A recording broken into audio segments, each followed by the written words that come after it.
በእርግዝና ጉዞ ውስጥ ካሉ እጅግ አስደሳች ገጠመኞች መካከል የልጃችሁን የመጀመሪያ እንቅስቃሴ መስማት ዋነኛው ነው። ያ ትንሽ ኳኳ የሚል ስሜት በውስጣችሁ ሕይወት እንዳለ የሚያረጋግጥ ትልቅ የሆነ ታምር ነው። ነገር ግን ሁልጊዜ ንቁ የነበረው ጽንስ ድንገት ዝም ሲል ምን ይሰማችኋል? ተኝቶ ይሆን ወይስ ደግሞ አደጋ ላይ ነው የሚለው ስጋቱ በሁሉም እናቶች አእምሮ ውስጥ የሚመላለስ ትልቅ ጥያቄ ነው። ዛሬ በዚህ ቪዲዮ የጽንስ እንቅስቃሴ መቀነስ መቼ ነው ተፈጥሯዊ የሚሆነው? ይሄ ማለት መቼ አሳሳቢ አይደለም? መቼስ ነው በአስቸኳይ ወደ ሕክምና መሄድ ያለብን የሚሉትን ነጥቦች በዝርዝር እንመለከታለን። እስከ መጨረሻው አብራችሁን ቆዩ።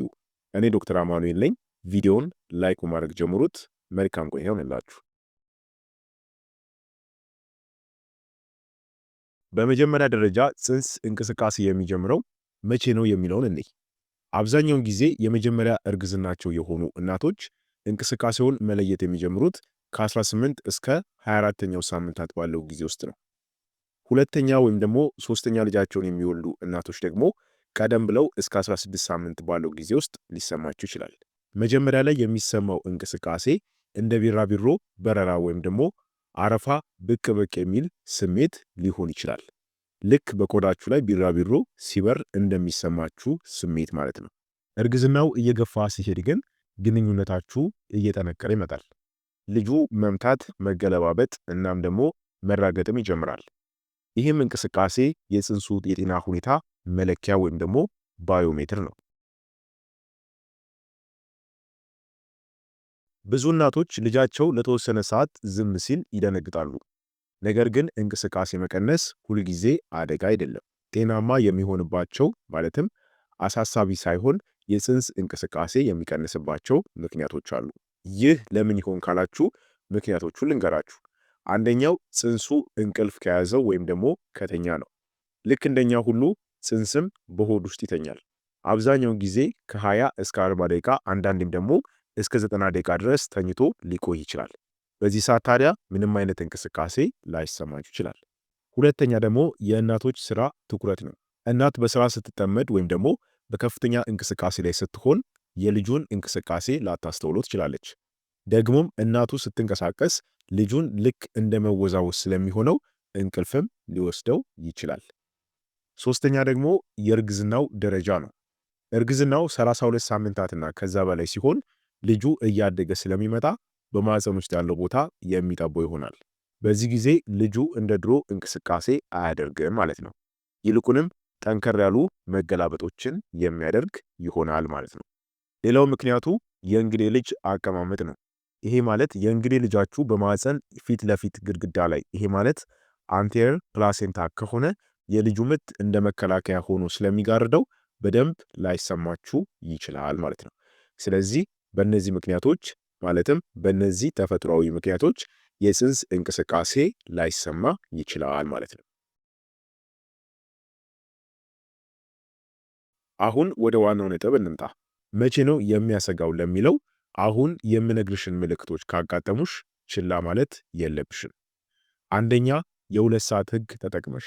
ይሄ ማለት እናት በግራ ጎኗ ተኝታ ትኩረቷን ሆዷ ላይ አድርጋ በ2 ሰዓታት ውስጥ 10 እንቅስቃሴዎችን መቁጠር አለባት።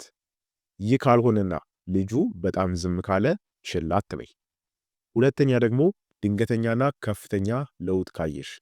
ይሄ ማለት ሁልጊዜ በጣም ንቁ የነበረ ልጅ ድንገት ምንም ሳይንቀሳቀስ ከዋለ ይሄም ችላ መባል የለበትም። ሶስተኛ የእንቅስቃሴው ጥንካሬ በከፍተኛ ሁኔታ መቀነስ። ልጁ ቢንቀሳቀስም እንቅስቃሴው በጣም ይዛልና ጥንካሬ የሌለው ከመሰለሽ ይሄንንም ችላ እንዳትይ።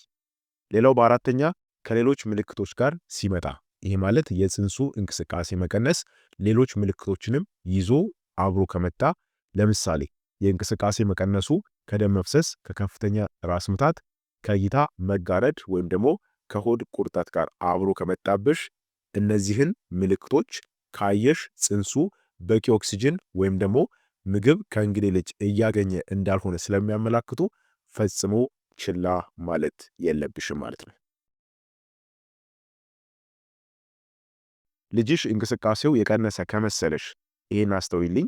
እንቅስቃሴው የቀነሰ ከመሰለሽ ወዲያውኑ ወደ ሆስፒታል ከመሄድሽ በፊት ማድረግ ያሉብሽ 3 ወሳኝ ነገሮች አሉ። አንደኛ የምታደርጊው ምንድነው?